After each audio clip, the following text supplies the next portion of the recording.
Putting aside our sorrow, we renewed our faith in the prophecy that other rings would be found, and see how our faith has been rewarded. The Covenant used to be the main threat, and it was a MacGuffin in the original Halo series because the real threat was the Forerunner legacy and the Flood itself. The Forerunners have been the source of so much mystery throughout the Halo franchise. It was something that was just fascinating to us. So far it's been a lot of stumbling into their belongings. Like we found Halos. And now we found something more. We found the Prometheans. There's a degree of animalistic fierceness that maybe you didn't see in previous games. The conditions and the context are what pit a hero and antagonist against each other. For this game, we're going to get to see a lot of complexity to their civilization. From their worldview, what they're doing has to make sense. Trying to figure out ways to tell that story without interfering with the shooting aspect of it has been a really challenging thing. We've gotten glimpses of this Forerunner presence that was kind of always there, open as to whether it would ever erupt. And it did. We're trying to really take game systems and manipulate them and give them emotional coloring and context. We wanted to create something that could stand alone and be an enemy that is just as challenging, just as engaging as the Covenant has been in the past for Halo. A lot of that initial discussion was around if you had this incredibly evolved race and they were well beyond humanity, the Covenant, what would that look like?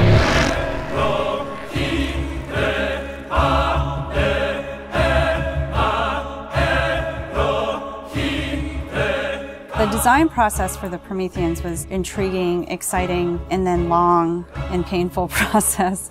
I think just because everyone was so invested in what they wanted out of them. How do you imply something strong, something vertical, something different? And how could we actually have a global logical language out of that Forerunner philosophy? Anybody who's played Halo goes, okay, Forerunners is the silvery angular stuff with blue lights across it. That's really the language kind of in a nutshell. For us it was important to break that, but still find kind of like a mathematical organization. We had to do a very clear separation of style, shapes, colors, right from the start. I think the Knight's been through almost like 15 plus iterations of geometry. This sheet is like very traditional way of doing brainstorming. You just do silhouettes and then we take it and iterate some more and more and more. We didn't want them to look like monsters because they're not monsters. We had a version that looked very demon-y. These things on his back, they would go together and they would like flare out when the player was being spotted. We didn't want the Prometheans to look like robots because they're not robots. A version that looked very thin and spindly. We would see one, it's like, you know, that one looks cool, but it really doesn't convey commander of the battlefield. We had other stuff where they could clamp on and have these big, hulking, massive armors on top of them that would really change the variant look. For us, it was important to get it into something that people could relate to, which I think is always going to be a challenge when trying to take the Forerunner language and create a character. Making sure that his head stood out, that you could see it, that players had the ability to headshot it. It falls also onto animation. They're able to bring these guys alive and make it feel believable and plausible and still be very fast and lethal. Locomotion didn't look heavy enough at one point, so we scrapped everything and did it all again. The Knight's like 12 feet tall, so if it doesn't feel heavy and menacing as it's walking around and doesn't intimidate the player, then we're not doing our job. There were not a lot of real-life elements that we could take. There are joints there, some of them are not physically connected. They're holed up with the space in between them, which is some of the features that the architecture has, which is big, massive buildings like floating, defying gravity. We wanted to keep some of that mystery and kind of the unknown in the characters as well. We even have the little micro driver arms in here, and then all the way to where we turn these layers off. We have the glowing skull. We thought it would be more of an impact if it's like a sarcophagus. It opens up and it's showing all this aggression.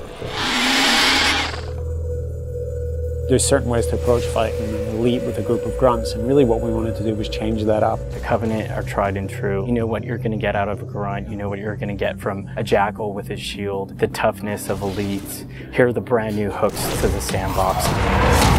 Prometheans are made up of the Knights, the Watchers, and the Crawlers. One of the big focuses for us in the design of the Forerunners was to have these different enemy classes that would be able to work together. Having this dissection so that when the player went into combat, he's sort of tactically evaluating which order to take guys out. They don't act independently of each other. You put any combination of them together, and the strategy you need to engage with them is really different. There are a variety of Knight classes.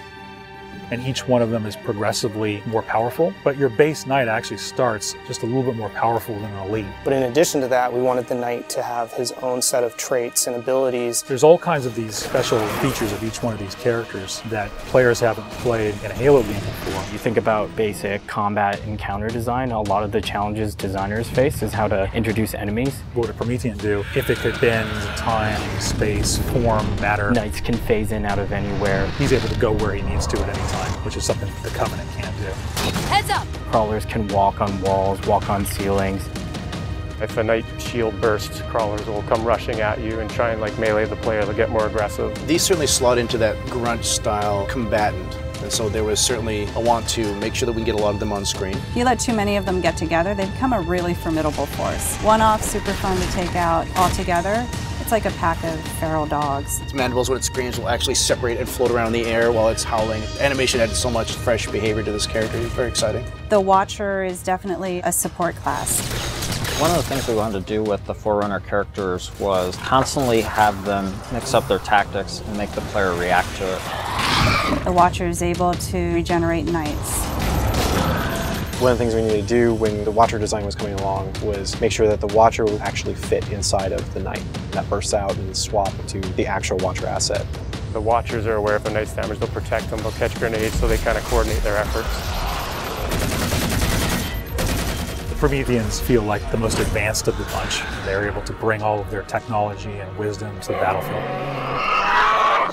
With new enemy class comes new weapon class. We literally concepted probably 200 weapons for this game before we settled on the half a dozen that went in. It's kind of like you've got that balance between humans' model of what a weapon's like and the desire to want to try and make something crazy and futuristic. We tried coming up with this perfect mix of stuff that was still relatable. You would still identify a weapon as a rifle or a shotgun or a submachine gun, even though they're almost magical. The Forerunner Scattershot was probably the first one where we really nailed the design on it. Everybody loves the hinge action shotgun, so we tried doing something like that so that the reload animation would be to cock it up and the front half would smash together. Every time you pick up a Forerunner weapon, it forms in your hand. So that sort of kicked off the component of having these guns form around the player. So there's that moment of like, oh, what is this gun? What does it do? And then when it comes into shape, it's kind of immediately identifiable. What makes the Forerunner weapons distinct is that usually they have dual purpose. So for instance, from the bolt pistol, you can charge it up and have something that's equivalent to almost like a shotgun blast. In the case of the light rifle, we actually experimented with doing dual firing modes.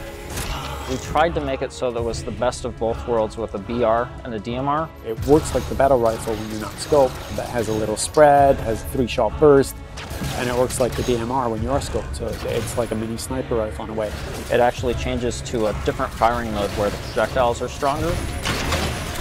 One of the big things that we really focused on for them was making sure that the weapon doesn't just feel like a chunk of metal, but that it actually has glowing energy that's flowing through the gun, going down the barrel, so that everything is very full of life. The moment where all the Promethean effects really started to click the most was when we started showing the dissolve whenever you kill a knight. That was really when we started to feel, yes, this is something cool, this is something unique, and something that we haven't really seen before.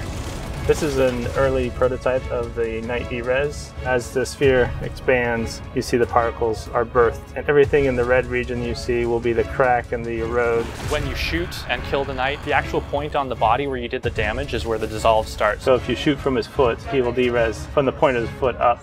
The end result, when we blow up a knight, they dissolve, proving that the technology works.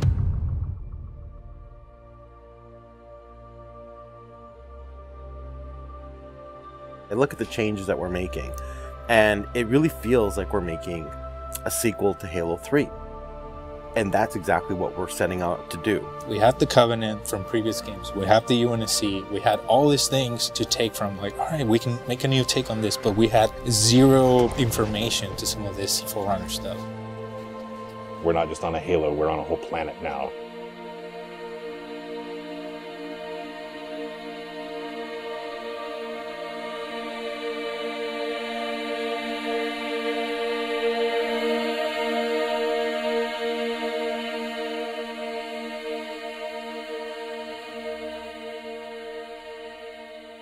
We're not just threatening one corner of the galaxy, we're threatening everything. We're listening to the fan feedback. We're incrementally evolving different aspects of the game design, but there's nothing really revolutionary. And I think that's important, because I think really good design is evolutionary, not revolutionary. And I think at some points we got in our heads with this game that we're just going to make another Halo.